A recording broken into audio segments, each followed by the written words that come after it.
You okay, miss? She looked up, startled. The black girl at the corner table, 18, electrical patch on her polo. Yeah, I'm fine. He glanced at her lunchbox open in front of her. You sighed. Just... She hesitated. Sir, can you watch this? I'm gonna ask if there's soup left in the back for your lunch to fill up. She slid the pink lunchbox toward him and walked off. He stared at it. Then he opened it. There was nothing inside worth calling a meal, and a napkin folded twice on top. He unfolded the napkin. 3 words. His knees almost went. An anonymous email had brought him here 6 days ago. He had come to look into something quiet, and whatever was written on that napkin was about to break him. The cafeteria emptied. Garrett wiped down the steam table the way Pritchard had taught him on day 1. Fast, no streaks, no questions. Gary! He looked up. Donna Pritchard, food services director, stood at the end of the line. Mid-50s, sharp gray bob, smile that didn't reach her eyes. Yes, ma'am? You sat with that Belle girl yesterday? She sat with me. Same thing. She tapped her pen against her clipboard. We don't do that here. Do what? Get familiar. Some of these kids take advantage. You serve them. You don't talk to them. You understand? Yes, ma'am. She studied him a moment longer, then walked away. He kept wiping. His jaw stayed tight. Some of these kids. He knew which kids she meant. By 11 o'clock, he was on the loading dock, watching the morning's second delivery. 6 days in, he had started keeping count. At 5:45 a.m., a Granary Food Services truck pulled in. Clean white panels, real driver in real uniform, real ingredients off the back, produce in waxed boxes, proteins on ice, bread in branded sleeves. Reggie signed for it. By 7:10 a.m., half of those boxes had been wheeled into a room at the back of the kitchen, behind a handwritten sign that read, Dry goods. Do not enter without authorization. By the 6 p.m, prep. No logos, generic brown cardboard, bread that bent the wrong way, chicken thawing in pink water. 6 days. Same pattern, same timestamps, same back room. He had not yet seen who unloaded the second delivery. Gary, you want to grab lunch? Reggie Holloway leaned against the dock railing. 61. Gray beard, eyes like a man who had been waiting a long time for someone to ask the right question. In a minute. You've been watching that back room a lot. Have I? 3 days running. Garrett didn't answer. Reggie spat over the railing. Some men get rich by not looking. Others go broke trying to. Which one am I? Haven't decided yet. Reggie walked off toward the boiler room, leaving Garrett alone on the dock. He turned and went back inside past the front office, where the wall plaque caught his eye the way it had every morning since he arrived. Granary Food Services, proud partner of Cornerstone since 2018. 6 years. $186,000 a month. Federal nutrition compliance, state audit certification, 3 contract renewals, 1 satisfied customer. On paper. On the trays, gray meat, dishwater soup, 3-day bread. He had not come here to fix it. He had come here to see it. He slowed half a step at the plaque, the way he did every time, and kept walking. In the staff break room that afternoon, 2 teachers were already talking when he came in for coffee. He stayed by the counter. Cafeteria food again? My kid won't touch it. Mine either. I pack his lunch every day. Lucky? What do you mean, lucky? Some of these kids, their parents can't pack. A long silence. Then the second teacher, lower. Yeah, I know which ones. She didn't have to say their names. Everyone at the table knew. The school food line at lunch was almost entirely black and Latino. The bring-your-own-bag kids were almost entirely not. Garrett finished his coffee. He didn't taste it. He went back to work. That night in the motel, he laid out everything on the desk. 11 emails on one side, each one anonymous, each one specific. My son lost 11 pounds since enrolling here. The chicken smells wrong. They're not serving what you're paid to deliver. 6 days ago, he had asked his counsel, Eleanor Mason, to pull the paperwork. Garrett, Granary's been delivering exactly what they're billed for. Cornerstone's been paying exactly what they're invoiced. The fraud isn't on the contract line. Then where is it? After the truck unloads. He had told her 10 days. 10 working days, on the ground, under a fake name, in someone else's apron, to find out who was opening that back room door. He was 6 days in. He had photographs. He had timestamps. He had nothing yet that would survive a courtroom. He folded the 11 emails back into his coat pocket. He thought about the black girl who had pushed a pink lunchbox across his prep table. To fill up. He thought about 3 words on a napkin. And he thought, for the first time in 20 years, that he might be running out of days. The next morning, Garrett worked the steam table during the lunch rush. 280 students passed through the cafeteria doors between 11:30 and 12:15. He counted because it was the only thing keeping him from saying something he couldn't take back. 58 of them took a school tray. The rest carried insulated bags, energy bars, fast food sacks from the gas station 2 blocks over. Some carried nothing at all. He watched a freshman buy a single bag of chips from the vending machine and call it lunch. The 58 at his line were quiet. They didn't joke. They didn't ask for more. They took what was given and they ate it because they had to. Smaller portion on the meat, Gary. Pritchard passing behind him. This is the portion you told me yesterday. Today it's smaller. She walked off. He didn't argue. He served what she told him. A second-year welder came through the line. Big kid, maybe 240 pounds, hands that already had burn scars from the shop floor. Garrett ladled the regulation roast beef serving onto his plate. The kid looked at the plate, looked up at Garrett, said nothing, moved on. Behind the welder came Kwame, the boy who had tried to give Amara his apple yesterday. He held out his tray. 2 scoops, Mr. Gary? Sorry, son. 1 today. Yesterday was 2. I know. Kwame stared at the single scoop for a beat, then said quietly, Cool. Thanks anyway. He moved on. At the end of the line came Amara Bell, the same polo, the same electrical patch, the same way of holding her tray with both hands like it might tip. Hi, sir. Hi, Miss Bell. You remembered my name. Hard to forget. He paused, ladle in hand. Soup today? Yes, please, and the bread, if there's extra. There's extra. He gave her 2 pieces. Pritchard wasn't looking. She took her tray to the corner table. He watched her sit down. She did the thing he had watched her do every day for a week. She cut her bread into 4 pieces, chewed each one 20 times, set her spoon down between sips of soup, counted the time between bites. Off the line, Pritchard's voice. Garrett looked up. She was at the corner table, standing over Amara. What? You heard me. Off the line. You took 2 breads. He gave me 2. He doesn't decide that. I do. She held out her hand. Give 1 back. Amara looked down at her tray. The 2 pieces of bread sat on the corner of it. She picked 1 up. She held it out. Pritchard didn't take it. Put it on the tray for the next kid. Don't touch what you don't pay for. Amara set the bread on the empty tray Pritchard slid in front of her. Her hand didn't shake. Her face didn't move. And you, Pritchard turned to Garrett. In my office. Now. The cafeteria had gone silent. 280 students were watching. The 58 in the school food line had stopped chewing. Garrett put down the ladle. He walked. In her office, Pritchard closed the door. She didn't sit. She didn't offer him a seat. You sat with her again. I served her. She came through the line. You gave her seconds. I gave her what was on the steam table. Listen to me, Gary, or whatever your name is. These kids, she pointed at the wall, at the cafeteria beyond it.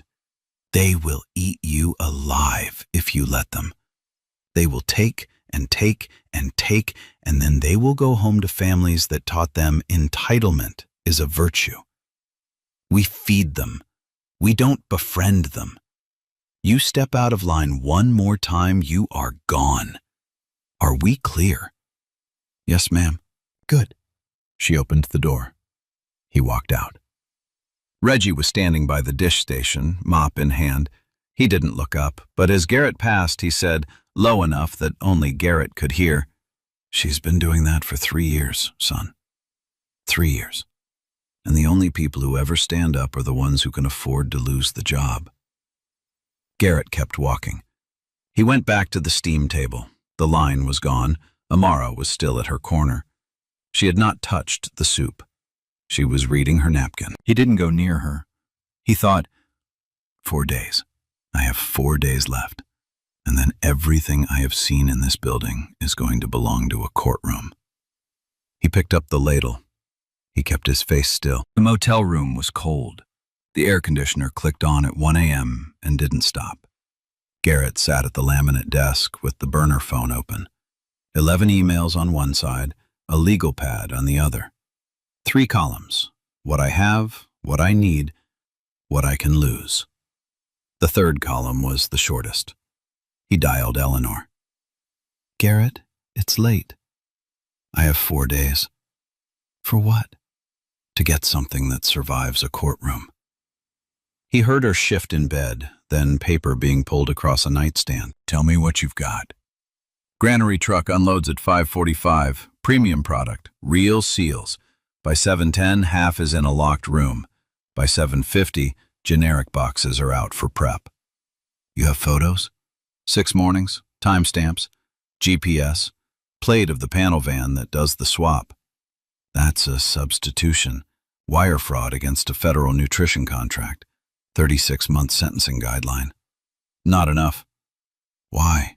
"Because if I move now, they relocate Pritchard, replace Lawson, and the scheme restarts at another school next semester. I want the ledger, the audio, the names of everyone in on it." "You think there's an inside angle?" "I think 11 emails came to my desk in 6 months. You and I never saw one. Somebody filtered them." Eleanor was quiet a moment. Then, "Diane, don't move on her yet. I need her in place." "Garrett, 19 years. I know how long it's been." "What do you need from me?" 2 micro recorders by morning. Drop them at the diner on Route 9. I'll pick them up before shift. And a clean drive with notarized chain of custody for whatever I bring back. Done. One more thing. When this breaks, it breaks fast. I want the U.S. Attorney's white-collar liaison in the building the minute I walk into that boardroom, not 5 minutes after.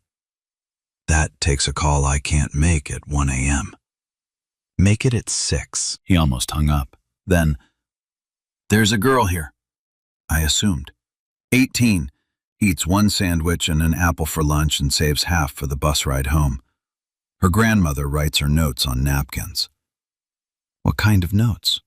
"Just 3 words. "What do they say?" He looked at his own hand on the desk. "I'll tell you when I'm done." "Garrett." "Yes?" "Document everything. Touch nothing. Be slow." "I'm trying." He hung up. He sat at the desk a long time. Then he opened the top drawer and took out a wallet card he had been carrying for 19 years. Diane Albright, executive assistant to the chairman. Her cell written in her own hand on the back. He set it on the desk. He didn't call. He just looked at it. Outside, a truck passed on the highway. The wall clock ticked. He thought about Pritchard's hand reaching for the bread, about Amara setting it down on the empty tray without changing expression, about Reggie's voice.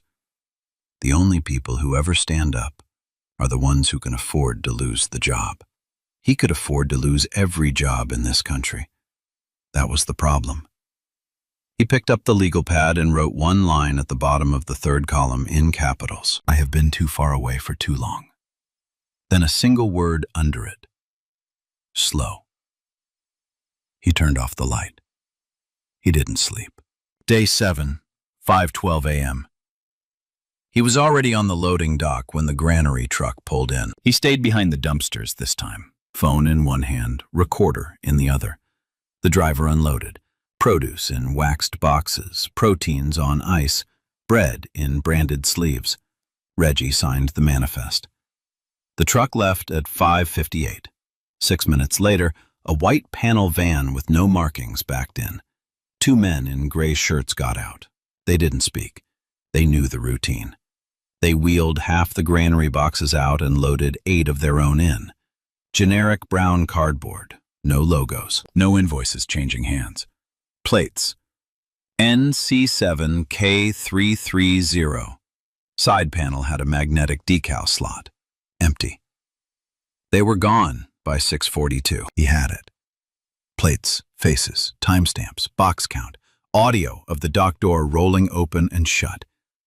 He pocketed the recorder, waited until the back lot was clear, and went inside through the service entrance. At the steam table during breakfast service, Amara came through the line with her tray. "Morning, Miss Bell." "Morning, sir." "Test today?" "Hands-on, wiring a 3-phase panel." "Good luck." "I don't need luck. I studied." "Then good wiring." She almost smiled. She picked up her tray and went to the corner. He watched her open her lunchbox on the side of the tray, read the napkin, refold it, tuck it in her sleeve. Every day, he thought, and turned back to the line. The 58 other kids on his line moved past in silence the way they always did. He started counting again. Not students this time, but seconds between bites at the corner table, the way a metronome marks a song. Day 8, he found Ms. Thomason in the second-floor hallway. Vera Thomason, first-year instructor, electrical program, 20 years younger than every other teacher in the building, already wearing the tired look they wore. "Mr. Iverson?" He stopped. "Excuse me?" "Sorry, Mr. Gary." Slip of the tongue. He held her eyes. She didn't blink. "I'm the one who's been emailing." He didn't answer. 16 months. 11 emails to your corporate inbox. Nothing came back. So when a temp worker shows up, nobody recognizes it and starts photographing the back room. "I do my homework, Mr. Iverson. There's not a lot of you out there." How many other people know? Nobody. "I'm not in this to be famous. I'm in this because the girl in your line lost 9 pounds last semester and her grandmother is raising her on a fixed income." Amara. Amara. He took a breath. "What else do you have?" "A spreadsheet of every kid who's been written up for a food complaint in the last 3 years. Every name on it is Black, Latino, or both. I have parent emails. I have a recording of Lawson telling me, quote, maybe she should be grateful. I've been waiting 2.5 years for somebody to ask. Send everything to this address tonight." He wrote Eleanor's secure inbox on a corner of his pad and tore it off. "And Vera, don't tell anyone you spoke to me. Not your husband, not the union rep, nobody." "I was hoping you'd say that." She walked off down the hallway. He stayed there a beat, then kept walking. By the time he reached the supply closet, his hands were steady again. He checked the recorder battery, swapped the storage card for a fresh one, slid the used card into the inner pocket of his apron, and went back to work. The kitchen ran lunch. He served what Pritchard told him to serve. He counted the trays. He counted the kids the trays were short for. Day 9, 11:47 a.m. He was mopping the corridor outside the principal's office when he heard Lawson's voice through the door. "The Cousins Company. Yeah, we're saving $14,000 a month off Granary's build cost. Just keep the loud parents happy with the front office tour. The rest don't notice. The rest are eating because they have to."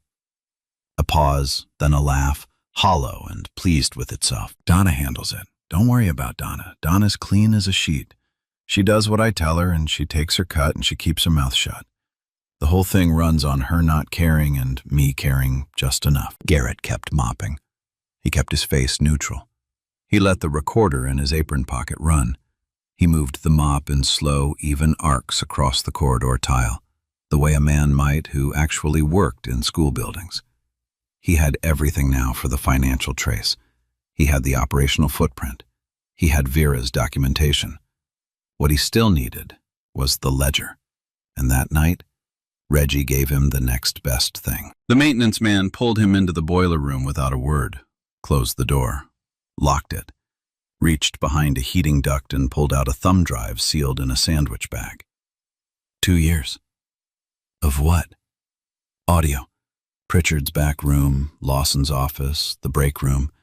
Every word about heritage provisions, every kickback figure, names, dates, dollar amounts. Conversations they don't think anybody hears. Why now? Because I'm 61 and I've worked in school buildings for 38 years, and I know what stealing food from poor kids sounds like. I mailed copies to the district twice, bounced back. I sent it to Granary Corporate. Nothing. I'm done waiting. Why me? Reggie looked at him a long moment. Day 1, you stood in front of that Granary plaque on the wall longer than anybody has in 3 years. Like it meant something to you. And the second day, you didn't look away when Pritchard cut that boy's portion in front of the line. Most people look away. Garrett took the drive. He didn't say anything. You gonna be okay with what's on there? No. Didn't think so. He drove back to the motel and listened to the drive on headphones until 2 in the morning. He heard Pritchard tell her own assistant, Lawson wants the meat ratio cut again. I told him we can't or the kids will stop eating and we'll lose cover. He said, if they stop eating, we save more. He heard her sigh. He heard Reggie 10 seconds later off mic sigh too. He heard Lawson on another track tell a board member's wife, your son's tray is always Granary, Karen. You can be sure of that. He stopped the playback. He sat in the dark for a long time and stared at the motel ceiling. Day 10 was supposed to be his last. It was almost his shortest.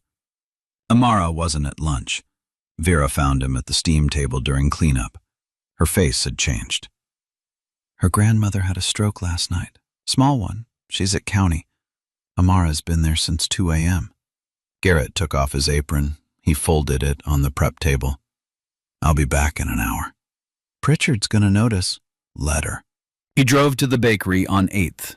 Real bakery. He bought a small loaf of sourdough, a quarter pound of turkey from the deli case, fresh lettuce, a jar of mustard. He made the sandwich in his truck in the county hospital parking lot. He wrapped it in butcher paper. He found Amara on the 3rd floor in a waiting room chair. She looked up when he came in. He didn't sit. How is she? Stable. They're keeping her overnight. He held out the sandwich. You haven't eaten. She took it. She unwrapped it slowly, looked at the bread, the turkey, the lettuce, looked up at him. Mr. Gary, are you a rich man? Why? Because I've watched people give poor folks food my whole life. They give us cheap food, leftover food, food they didn't want. You gave me real food. Poor folks can't give other poor folks real food because they don't have it either. Only rich people have enough to give. He didn't answer. That's okay, she said. You don't have to say. He left. He drove back to the school. He clocked back in. Pritchard was waiting by the time clock. Where were you? Errand. What errand? Personal. You're on thin ice, Gary. Yes, ma'am. She walked off. He held the punch card in his hand a moment, then put it back in the rack. He finished his shift. He swept the cafeteria floor twice, the way Reggie had taught him on day 1. Get the corners first, then sweep toward the door. He left at 7:14. By that evening, he was home in his own house for the first time in 9 days. The rooms felt larger than he remembered. He showered. He put on the cheapest suit he owned, a gray off-the-rack he had bought at a department store the morning he flew in.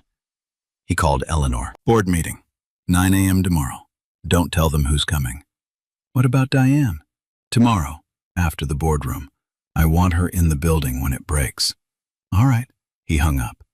He laid the thumb drive, the photographs, the financial trace, Vera's spreadsheet, his own recordings, and a single folded napkin on his kitchen counter.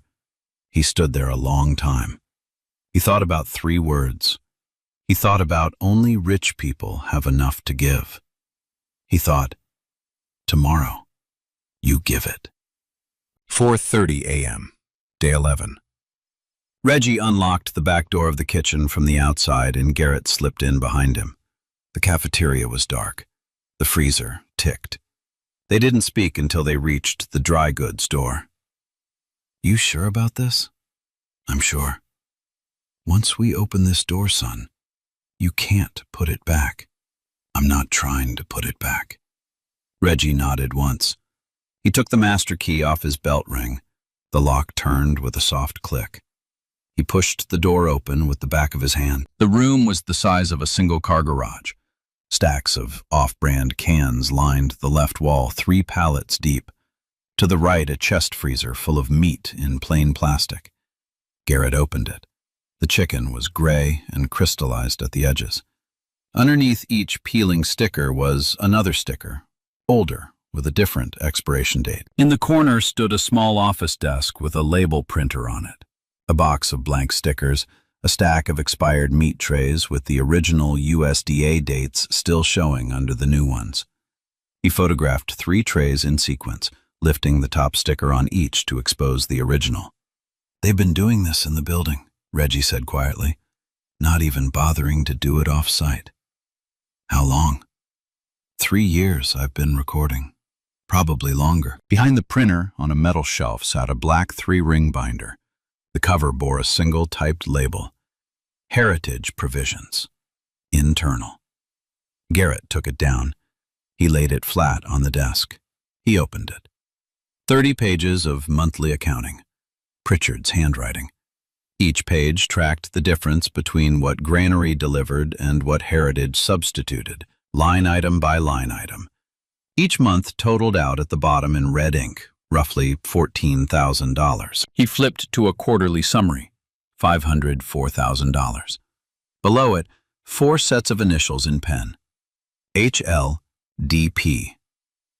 HLDP. 12 quarters, 3 years. Reggie said nothing. He was looking over Garrett's shoulder. Garrett photographed every page. Heritage Provisions, LLC was registered to a Carl Whitaker at a residential address out of state. He flipped to the back of the binder. Behind the registration was a manila folder, labeled in marker, Do Not Shortcut. He opened it. A printed list, 12 student names. Beside each name, a parent's name, a job title. Karen Whitfield, board chair, spouse. Marcus Whitfield, Jr., 11th grade. He read down the column. A board member's daughter, the assistant superintendent's son, the senior pastor at the largest church in the county. At the bottom, a typed line. These trays are always Granary product. Confirm with kitchen lead daily. He stood there a long moment. You see what I see? I see it. They had a list. They knew. He photographed the entire list. He closed the folder. He closed the binder. He put it back exactly where he had found it, the spine aligned to the dust outline on the shelf. He opened his recorder and spoke low. Chain of custody, Garrett Iverson speaking. 4:51 a.m., Cornerstone Vocational Academy. All evidence photographed in place. Nothing removed. He uploaded the photos to Eleanor's notarized cloud bucket from the burner. He watched the timestamp save. Then he stood up and looked around the room one more time. The off-brand cans, the peeling stickers, the label printer, the list of children who got real food, and the much longer list, out there, sitting at tables, who didn't. Reggie locked the door behind them when they left. He set the key back on his belt ring. 38 years, Reggie said. First time anyone stood in there who wasn't stealing. Garrett didn't trust himself to answer. They walked back through the dark cafeteria. The clock above the steam table read 5:09 a.m. The first delivery truck would be in the lot in 36 minutes. The board meeting was in 3 hours and 51 minutes. He sat in the driver's seat of his pickup. He did not start the engine. He thought about 12 names. He thought about 268 names that weren't on the list. He picked up his phone and texted Eleanor a single line. Bring the agents. The boardroom sat above the cafeteria. Long oak table, 12 chairs.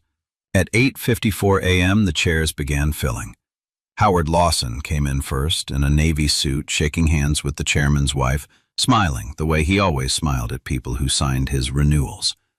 Donna Pritchard followed in a beige blazer, folder under one arm. She set up her laptop at the front.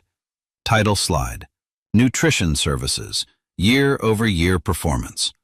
Behind her on the screen, a chart with green arrows pointing up. Garrett walked in at 8:58 in his gray, off-the-rack suit. Eleanor Mason walked in beside him in charcoal pinstripes. They sat at the back. Pritchard didn't see them. Lawson glanced over, frowned at the unfamiliar face, looked away. At 9:01, the chairman called the meeting to order. Before nutrition reports, we have a community member who requested a brief slot. Howard? Lawson stood. Yes, a Mr. Iverson asked for 5 minutes. Mr. Iverson, would you— Garrett stood. He walked to the front. Pritchard's face tilted, trying to place him. He set down a binder, a laptop, and a single thumb drive. Good morning. My name is Garrett Iverson. I'm an independent investigator engaged by Granary Food Services to verify contract performance at this campus. Lawson's pen stopped. Pritchard's hand went very still on her clicker. Over the past 11 days, I have documented a substitution scheme operating in this building's food service. I'm going to show you what I found. 3 pieces of evidence. 11 minutes. He plugged the drive into the projector. Pritchard's own voice filled the room. Lawson wants the meat ratio cut again. I told him we can't or the kids will stop eating and we'll lose cover. He said, if they stop eating, we save more. A board member set her coffee down. Another folded his hands. Second slide. Eleanor's financial trace projected line by line. Granary billed, Granary delivered. Heritage Provisions LLC substituted. Carl Whitaker, sole registrant. A man who had never set foot in this state. Total documented skim, $504,000. Pritchard's face had gone the color of paper. Third slide. Garrett's photographs of the Dawn swap, time-stamped, GPS tagged, license plate visible. The white panel van. Lawson stood up. Ladies and gentlemen, this man entered our building under a false employment application. That is fraud. That is trespass. Anything he claims to have seen is fruit of a poisoned tree, and our counsel will pursue him personally and aggressively. Eleanor opened her folder, calm. My client's contract with Granary is in your packet, page 4. Granary is the contracted food provider for this campus. Granary has clear standing to verify the use of its product on the premises. Lawson read page 4. He sat. Then he stood again. Let me be honest with this board about what is really happening here. This is a working-class school. We serve the children no other district wants. Mr. Iverson is, 9 days in this building? And now he wants to lecture us about how we feed our students? With respect, sir, you do not know this community. These children— Page 71, Garrett's voice cut him off. What?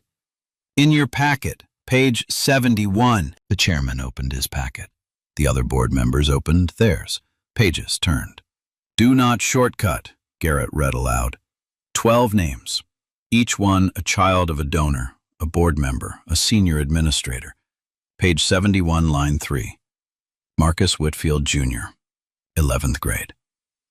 The chairman went still. Your son's tray, Mr. Chairman, came from real Granary product every day for 3 years.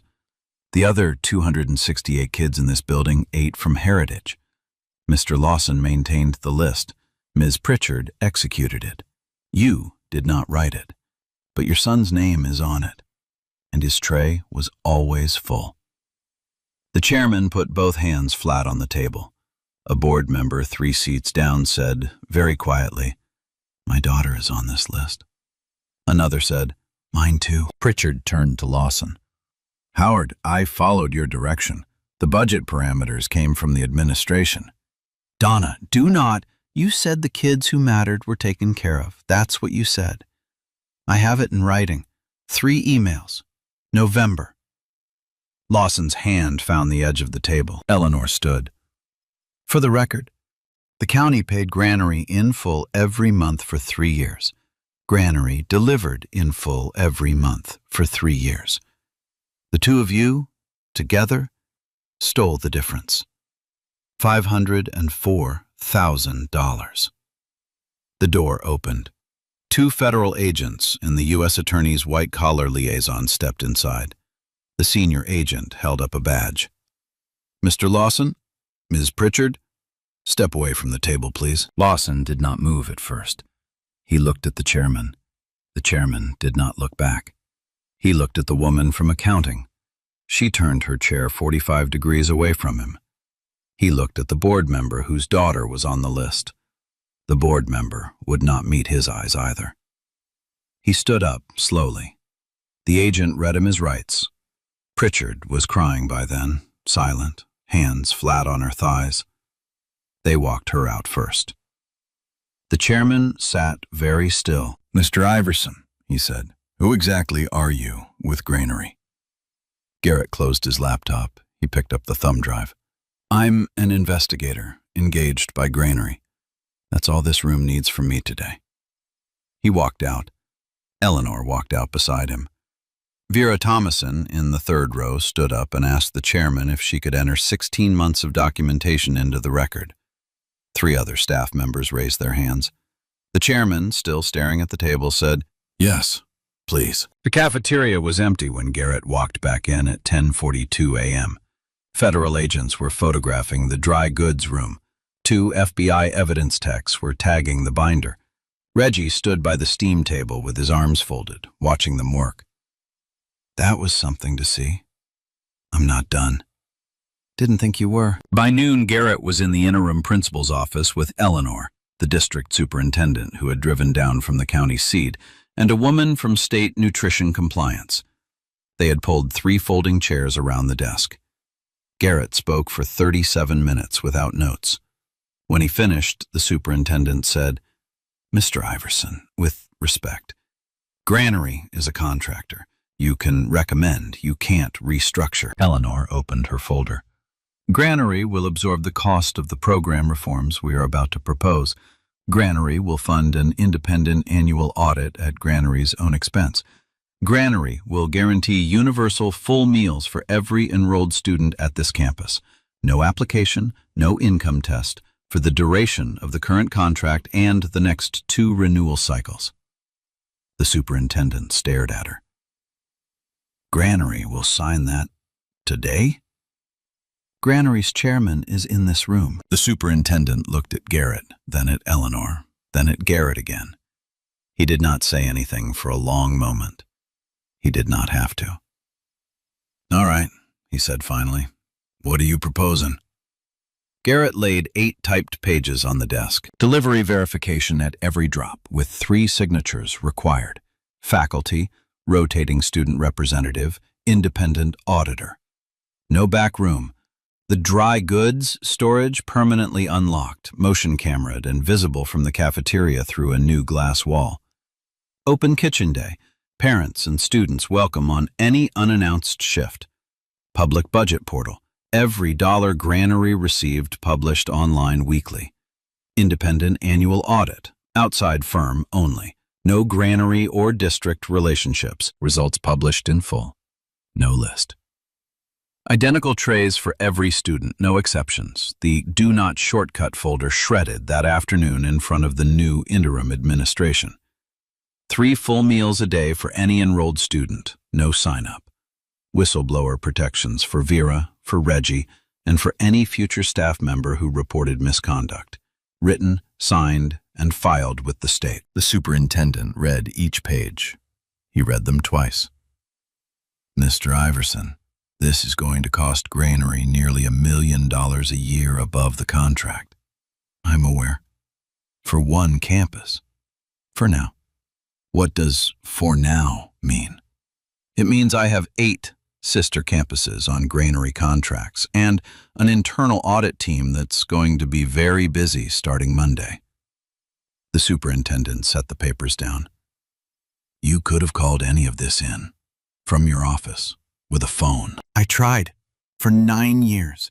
11 emails got filtered out of my inbox by my own assistant. I didn't know what was happening in my own buildings. And now I do. He stood. He shook the superintendent's hand. They signed the framework that afternoon. Reggie was offered the role of Director of Operations Verification at 3 times his maintenance salary. He sat across from Garrett in the boiler room of all places when the offer was made. On one condition. What? I keep the keys to every door in this building. All right, including yours. Garrett looked at him a long beat. Especially mine. Vera Thomason was promoted to Student Wellness Coordinator with a discretionary budget she could spend without sign-off from anyone above her. Her first purchase order, signed that Friday, was for 30 complete electrical apprentice tool sets. So they don't have to share 6 between 30, she said. Garrett signed off without reading the line items. Late that afternoon, Eleanor called from her car. Garrett? Yes? I have Diane Albright on the line. She wants to say her piece before the federal referral goes in. Put her through. A click. Garrett? Diane. A silence that ran 4 beats long. I worked for you for 19 years. I scheduled your daughter's wedding. I picked the flowers for your wife's funeral. You paid me to manage your inbox. I managed your inbox. He did not answer. They paid me $4,000 a month to filter 11 emails. Do you know what my salary was, Garrett? Do you actually know? You signed it for 19 years and you do not know. It was $86,000 a year. To run the life of a man worth $2.5 billion. $4,000 a month was $48,000 a year. It was a 56% raise. It was the difference between renting and buying a house for my mother. You paid me to manage your inbox and you did not notice 11 things in 6 months. That is not me failing you. That is you being too far away to fail. The silence went 6 beats this time. Diane, he said, you are right about the salary. You are wrong about the rest. Eleanor will handle the referral. Goodbye. Eleanor came back on the line after the click. She will plead. 3 years probation, full restitution. She will be all right. I will not. I know. He hung up. He sat in the kitchen at his own table for a long time without moving. He looked out the window. He looked at the napkin Amara had pressed into his palm that morning. Eat slow, baby. And at the 11 printed emails he had finally pulled from his coat pocket and laid flat next to it. He thought, I have been too far away for too long. And I just had to be told by a woman I have wronged to know it. He picked up his phone. He texted Eleanor one line. Set up the foundation, quietly. We launch in a year, 95%. She did not ask twice. 4 weeks after the federal arrests, the Cornerstone cafeteria looked the same and felt different. The line was longer now and quieter in a different way. The quiet of people who were eating instead of the quiet of people who were enduring. Garrett still worked the line Tuesdays and Fridays. He had stopped pretending he didn't know the kids' names. Amara came through with her tray. Real chicken, fresh roll, hot soup. She still cut her bread into 4 pieces. She still chewed each one 20 times. You don't have to do that anymore, he said. Do what? Eat slow. I'm not eating slow because I'm hungry, Mr. Gary. I'm eating slow because I like it now. She walked to the corner table. She unfolded her napkin, read it, tucked it in her sleeve, and started on her bread. 2 weeks earlier, he had been invited to dinner at the Bell apartment. Ruth had come home from county on a Tuesday. Amara had cooked. He had brought 1 grocery bag, enough for a single meal on its face, enough for a week if you knew how to read it. Ruth had read it. He had used the bathroom before they sat down. He had set his wallet on the shelf. The corner of a black card had slid free. G. M. Iverson. Iverson Holdings. Director. Ruth had come in afterward to change the towels. She had nudged the card back and closed the wallet. At the door, kissing his cheek goodbye, she had said quietly, "I cleaned up the bathroom. Your wallet's where you left it." He had frozen. "You saw?" "Mm-hmm." "You going to tell her?" "Not unless you make me." She earned the right to figure it out herself. "I won't." "Good. Eat slow. You drove here too fast. I heard the gravel." A week after he went back, Ruth brought out a shoebox and set it on the coffee table. 7 years of napkin notes. "Eat slow, baby. You're loved. You're enough. You can rest. Don't share today. Don't share today. I mean it." He read them one by one. Why 3 words? Because that's how long it takes her to read it before she gets impatient. She's a fast girl. The world wants her fast. I needed her to learn slow. Amara came in then. She watched him handle the napkins. "Mr. Gary, can I ask you something?" "Always." "Why do you still come work the line? The school's fixed. The investigation's done. You don't owe us anything." "I'm not done learning." "From what?" "From you. From your grandmother. From Reggie." "That's a nice answer. It's also a sideways one." He didn't deny it. "You moved my apprenticeship application up the list, didn't you?" "I made a phone call. The union made the decision." "To who?" "Someone who owed me a favor." "Most people don't have favors owed by union locals, Mr. Gary." He didn't answer right away. "I've worked in food a long time. I know people." She watched him. She didn't push, but a small crease appeared between her eyebrows, and she filed it. 3 months later, she was accepted into the Regional Electrical Union apprenticeship, first in her family with a salaried job and full benefits. She called Garrett first. "You earned every step of that. You sat with me when I didn't know anyone was looking." On her first day, a brand new electrical tool set was waiting at her station. Card attached. From Granary Food Services Scholarship Program. Eat slow. She read the card twice. She set the tools down. She opened a browser on her phone. She typed Granary Food Services. She looked at the leadership page. She closed the browser. She did not call him. She went to work. The following Friday, she stopped by Cornerstone with a brown paper bag. She set it on the steam table. "I packed your lunch." He opened it. Peanut butter sandwich. Apple cut into quarters. A folded napkin in her own printing. "Eat slow, sir." He laughed once. His eyes filled, but he did not let them spill. "I'll keep it." She watched his face while he read it. She was still watching when he looked up. Her expression said, "I'm not asking. Yet." 1 year after the federal arrests, Amara Bell received a printed invitation in the mail. "You are cordially invited as a founding honoree of the Iverson Granary Foundation Inaugural Scholarship Gala." She read the name twice. She did not say anything. Ruth helped her pick out a dress. Ruth had chosen her own dress already. The ballroom was lit low, soft jazz, round tables. She didn't recognize anyone. A waiter offered her sparkling water. She took it carefully. An older man in a fitted gray suit approached her. She did not recognize him until he smiled. "Mr. Gary?" Garrett, actually. Garrett Iverson. She looked at him a long moment. I know, she said. I've known since the tool set card. I just wanted you to be the one to say it. He laughed once, quiet, surprised, undone.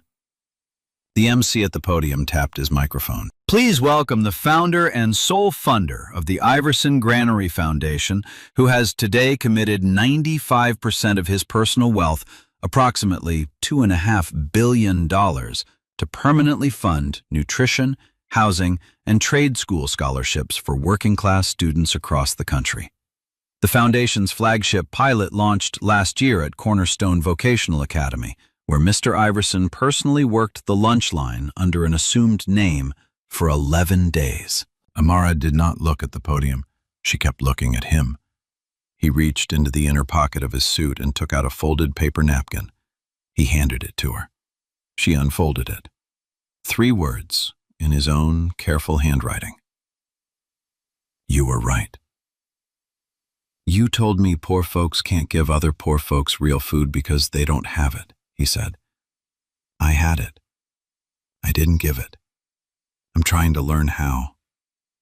I'm still learning. She offered him her hand. He shook it. Welcome back, Gary. He laughed again, softer this time. Across the room, Ruth Bell, in her best church dress, caught his eye and gave him a small nod. He nodded back. The image held on the napkin in Amara's hand. He owned the buildings. He owned the company. But he had not known 1 minute of the lives of the people inside them. So he traded 95% of everything he owned to learn. What's the name of the person who served your lunch today? And if somebody wrote you a 3-word note tonight, what would you want it to say? Tell us in the comments. The story is over, but one thing keeps sticking with me. We usually think bad things happen because bad people do bad things. There's a villain, catch them, and it's done. But this story taught me something different. Sometimes bad things don't happen because of bad people. They happen because too many good people aren't paying attention. For something that's awful to drag on 3 years, one person can't pull it off. It takes dozens of people seeing it and looking away. Each one tells themselves, not my problem. Somebody else will speak up. And just like that, everyone passes the buck until nobody's left holding it. That's the hard part. It's not just about corruption, it's about us. About how being busy became the perfect excuse for not caring. The co-worker looking thinner, we see it, but we're busy. The neighbor who stopped coming outside, we see it, but we're busy. The kid who's gone quiet, we see it, but we are busy. We see we are busy, we don't ask. That's the recipe for every quiet strategy in this world. Not bad people, just decent people. Too busy to be decent at the right moment. So this week, if there is something you have seen but haven't asked about, go ask 1 text, 1 minute. If somebody wrote you a 3-word napkin note tonight, what would you want it to say? Drop it below, hit like, subscribe. See you next time.